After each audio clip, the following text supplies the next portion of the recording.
When Cobra rises from the ashes, the only line of defense. A covert strike team codenamed G.I. Joe. Explosions, betrayals, ninja duels at dawn. This isn't your Saturday morning cartoon. This is full-scale tactical storytelling with real stakes.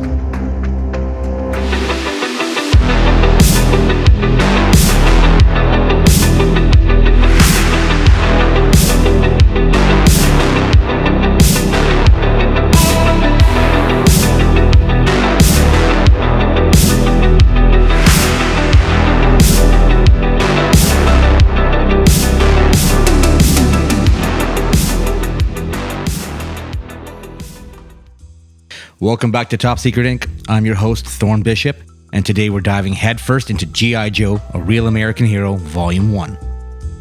Written by none other than the legend himself, Larry Hama. This isn't just a reboot, it's a return to a mission. Hama picks up exactly where his classic Marvel run left off, dropping us back into the battlefield, espionage, loyalty, and full-throttle military action. So buckle up, because Cobra isn't sleeping, and the Joes? They're locked, cocked, and ready to rock. So here's the setup. Cobra's been quiet. Too quiet.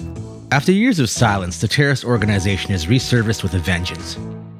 Cobra Commander, freshly scheming, dispatches sleeper agents into critical locations, including a very familiar face. The Joes are caught off guard. But Hawk quickly reactivates the team, putting Duke, Scarlet, Snake Eyes, and the rest of the core operatives back into action. The initial focus? A surveillance mission gone sideways. Snake Eyes infiltrates a Cobra cell only to uncover a larger plan. Data manipulation, misinformation, and biotech warfare. Meanwhile, Destro resurfaces and Zartan is seen aligning with Cobra's new structure. The enemy has evolved and they're playing dirtier than ever. As the team splits to chase leads across the globe, tension flares inside the Joes. Scarlet questions the leadership hierarchy, and Duke struggles with decisions that cost lives. But the emotional gut punch? Snake Eyes flashbacks. We learn more about his silent pain, his ties to Storm Shadow, and the scars beneath the mask. This isn't just war, it's personal. By the midpoint, Cobra unleashes their first coordinated strike in years, a devastating ambush that costs lives and forces the Joes into emergency response. It's not just a firefight, it's psychological warfare. A virus is planted in the Joe's own intel system, compromising future ops. The finale explodes in a layered rescue mission that sees Snake Eyes and Scarlet pinned down, Roadblock delivering pure tank justice, and Cobra revealing that this was just Phase 1. Volume 1 ends with a chilling reveal. Dr. Mindbender is back, and he's bringing clones to the battlefield. The war has just begun. Before we dive deeper into the mission, let's pull the files on the key players: heroes, villains, rogues, and wildcard operatives. This is the subject profiles. Snake Eyes, the silent blade of vengeance, a mute ninja commando whose brutal efficiency and emotional silence make him the most feared and fascinating operative. His flashbacks reveal deep scars, loyalty beyond words, and a past that still bleeds. Scarlet, the tactical heart of the team. More than a love interest, she's a strategist and a fighter with unshakable resolve. Her clashes with Duke and care for Snake Eyes add human weight to military operations. Duke, the reluctant commander. Juggling leadership, loss, and tough calls, Duke is the team's spine under fire. He's tactical, no nonsense, and carries every casualty like a personal failure. Roadblock, the human wrecking ball. Muscle with soul, Roadblock brings heavy fire and comic relief. When things go south, he's the last one standing tall, literally and figuratively. Cobra Commander, the terror in the shadows, ruthless, egotistical, and always 2 steps ahead.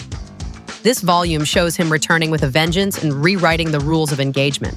Zartan, the master of deception, a shape-shifting infiltrator who plays both sides. His reemergent signals, Cobra's plan is deeper than intel suggests. Destro, the iron-faced arms dealer, cold, calculating, and back in business. Destro remains the enabler of war, funding Cobra's rise with his tech and secrets. Larry Hama has always excelled at blending archetypes with humanity. Snake Eyes remains the silent sentinel, but here he's more vulnerable than ever. Flashes of guilt, loyalty radiate off the page. Scarlet's not just a sidekick, she's tactical, emotional, and assertive. Duke carries a reluctant leader burden like a steel rucksack, while Cobra Commander is unhinged in the best way. There's no surprising emotional weight given to the secondary players like Stalker and Covergirl, whose scenes carry real grit and consequence. Hama's script is sharp, military lingo flows naturally, action scenes are tight, and exposition efficient. It's a masterclass in pacing. The art by Augustine Pallada, clean, kinetic, and dramatic. It never overshadows the narrative, but it elevates every mission brief and exposition. Facial expressions are subtle but effective, and combat panels have the G.I. Joe flavor. Dynamic angles, smoke trails, impact shots, and all those silent panels with Snake Eyes, cinematic. They told us not to ask questions. They said the files were corrupted, the intel classified, the case closed. But we kept digging. Welcome to Black Box Theories, where the facts don't add up, the coincidences aren't random, and the truth buried under layers of denial. Strap in, agent. You're not supposed to hear this. Theory number 1. Snake Eyes' memory is artificial. Classification: plausible. While his flashbacks feel authentic, there's a chance Dr. Mindbender tampered with Snake Eyes' memories. Could his identity crisis be the result of psychological warfare? Theory number 2.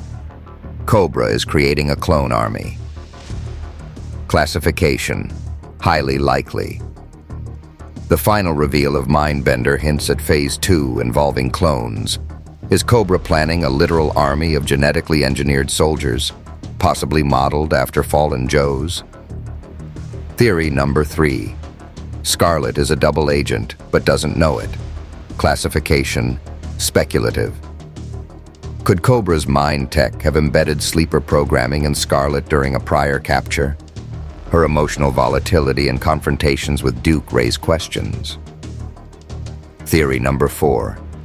Zartan has already infiltrated the Joe ranks. Classification: plausible. Given his abilities and the mounting intel leaks, there's a chance Zartan is already embedded inside Joe HQ, in disguise. Theory number 5. Destro is playing both sides to start his own war. Classification: probable. Destro's arms deals benefit from prolonged conflict. Evidence suggests he's feeding tech to both Joe and Cobra to ignite a new Cold War he can control. This is a world where covert ops run alongside black ops. Cities are war zones, jungles are traps, and every shadow could hide an enemy. The tech is modern but grounded, drones, hacking, stealth gear, but still leaves room for that over-the-top 80s flair. The stakes feel global but focused. This ain't campy.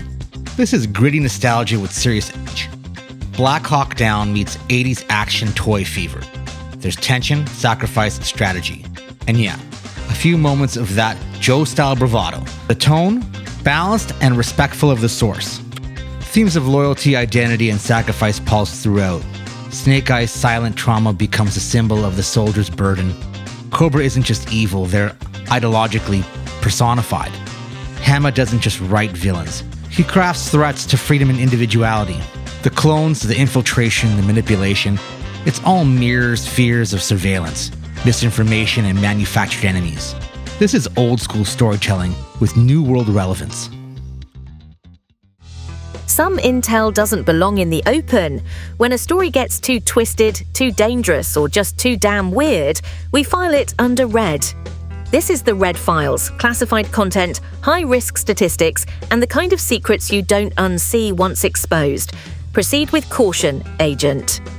Red File number 1, Canon Reboot with Continuity. This volume continues directly from the original Marvel Comics G.I. Joe number 155. It's not a reboot, it's a revival. Red File number 2, Larry Hama's military background. Hama served in the US Army in the Vietnam War. His real-world experience is why the tactics and language feel so authentic. Red file number 3. Cover Girl's model backstory is real. Her character was literally written as a former Vogue model until Harmer evolved her into a serious operative. Red file number 4. Silent interlude vibes. Several panels with Snake Eyes are direct spiritual callbacks to the legendary silent issue number 21 from the original run. Red file number 5. Cobra Commander's mask. In this volume, he wears his classic mirror mask, an iconic design fans beg to see again. This volume honors its military action comics while modernizing the playbook. It sits at the intersection of patriotic pulp, espionage thriller, and with Hammer still at the helm decades later, this isn't nostalgia bait. It's legacy literature in flak jackets. Compared to other military books like The Punisher or Suicide Squad, G.I. Joe stays true to its ensemble strength. There's no anti-hero glamour here, just operatives doing the impossible, and unlike any reboots, this one respects canon while sharpening it. Welcome to Operation Smokescreen, where the lies unravel and the real story begins. These aren't just plot twists, they're strategic deceptions buried beneath the panels. Hidden motives, double crosses, and narrative ambushes, we expose them all. Classified spoilers ahead, Agent. Let's break the illusion. Smokescreen number 1. Snake Eyes is alive. Thought to be dead, Snake Eyes makes a shocking return, very much alive and still lethal. When a mission goes sideways, everyone believes the legendary Snake Eyes has been killed in action. His apparent death sends shockwaves through the G.I. Joe ranks. But in true ninja fashion, Snake Eyes resurfaces when least expected, alive and operating independently. His reappearance isn't just a game changer, it raises questions about his trust in the team, his motives, and what he's been doing while the world thought he was gone. Smokescreen number 2. Cobra has infiltrated the US government. Cobra's influence runs deeper than the battlefield. They've embedded themselves inside the highest levels of American power. Forget the front lines. Cobra's most dangerous weapon is subversion. A major twist reveals that Cobra operatives have taken key positions inside US institutions, manipulating decisions and undermining national security from within. What looks like political dysfunction is actually precision sabotage. This turns G.I. Joe's mission into a shadow war. Smokescreen number 3. Scarlet is running her own operation. While appearing to follow orders, Scarlet is actually leading a parallel mission. Off the books and off the leash. Scarlet plays it by the book, or so it seems. But behind the scenes, she's orchestrating her own covert op separate from G.I. Joe Command. Her secret mission, rooted in personal vendettas and deeper intel, puts her in direct conflict with both Cobra and her own chain of command. The twist challenges her loyalty, reveals her tactical genius, and positions her as a wild card in a war where trust is limited and motives are murky. Smokescreen number 4. Cobra Commander was never the man you thought. A shocking identity reveal reframes the entire perception of Cobra Commander's leadership and origins. Throughout the volume, Cobra Commander is feared as a symbol of ruthless authority. But this illusion shatters when it's revealed that the face behind the mask may not be who everyone thought. The twist introduces a power struggle within Cobra, suggesting that the commander might be more figurehead than mastermind. This destabilizes the enemy hierarchy and introduces the threat of a civil war within Cobra itself, one just as dangerous as their war with the Joes. Smokescreen number 5. Billy's betrayal. Cobra Commander's own son, Billy, turns against him in a dramatic act of rebellion. Family loyalty means nothing in Cobra's world. Billy, once seen as a potential successor or inside agent, flips the narrative by aligning with the Joes. His betrayal isn't just emotional. It exposes Cobra Commander's personal vulnerabilities and fractures the villain's control over his inner circle. Billy's turn adds depth to the conflict, turning a black and white battle into a war of personal ideology, legacy, and defiance from within. All right, agents, intel has been gathered, dossiers reviewed, and it's time to declassify the best of the best. Welcome to the awards segment, where we spotlight the operatives, wild cards, and game-changing moments that made this mission unforgettable. Let's hand out some top secret honors. Top Operative Award, Snake Eyes. Silent but savage, Snake Eyes proves once again that actions speak louder than any other war cry. From silent infiltration to emotional flashbacks, Snake Eyes is the absolute heartbeat of this volume. Every time he enters a panel, the stakes rise and drama tightens. He's lethal, precise, and yet deeply haunted. And in the climatic moment where he risks everything to save Scarlet, goosebumps. The Ninja Commando steals every silent page and every reader's respect. Spyglass Sequence Award, the final ambush at the outpost. Alarms blaring, shadows shifting, and then Cobra strikes. The output ambush sequence near the end of Volume 1 is straight up nerve-shredding. Explosions rip through the base, Roadblock mows down enemies, Snake Eyes emerges from the smoke with fire in his eyes. It's chaos, sacrifice, and the glory in perfect balance. The tension is real and loses sting, and the final panel, pure adrenaline. Alright, let's debrief G.I. Joe, A Real American Hero Volume 1. The relaunch that dared to pick off right where the classic Marvel run left off. For longtime fans, this book is nostalgia-fueled jolt of adrenaline. Larry Hama returns to script, maintaining his signature mix of gritty military realism, over-the-top espionage, and character-driven drama. The continuity doesn't miss a beat. It's like the 90s never ended, in the best way possible. The pacing is sharp, the tone is unapologetically retro. At core at best, Snake Eyes, Scarlet, Duke, Cobra Commander, and the usual suspects are all firing on familiar cylinders. This volume leans hard into classic team and dynamics, tactical scenarios, and high-stakes conflict. And let's be honest, if you've ever wanted a comic that read like a Saturday morning cartoon, upgraded for grown-ups, this is definitely it. But while the book plays its strengths with precision, it definitely has its weak spots. The art by Agustin Palada, while competent, doesn't always capture the dramatic flair or kinetic energy needed for large ensemble scenes. Some characters feel visually underdeveloped, and a few action sequences come off stiff while they should explode off the page.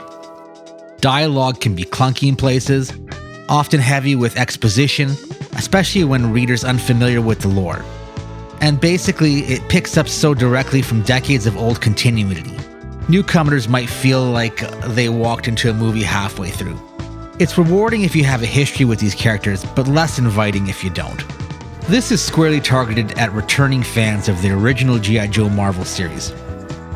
If you were collecting G.I. Joe comics in the 1980s and 90s, this would feel like a warm reunion with old war buddies. It doesn't try to modernize the concept with gritty reboot or major tonal shifts.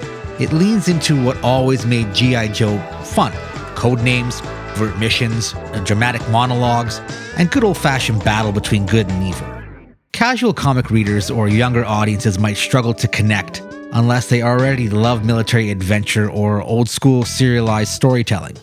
As for the replay volume, there's a surprising amount to enjoy on the second read, especially if you're someone who likes tackling callbacks, codename references, and subtle character moments that reward attention to detail.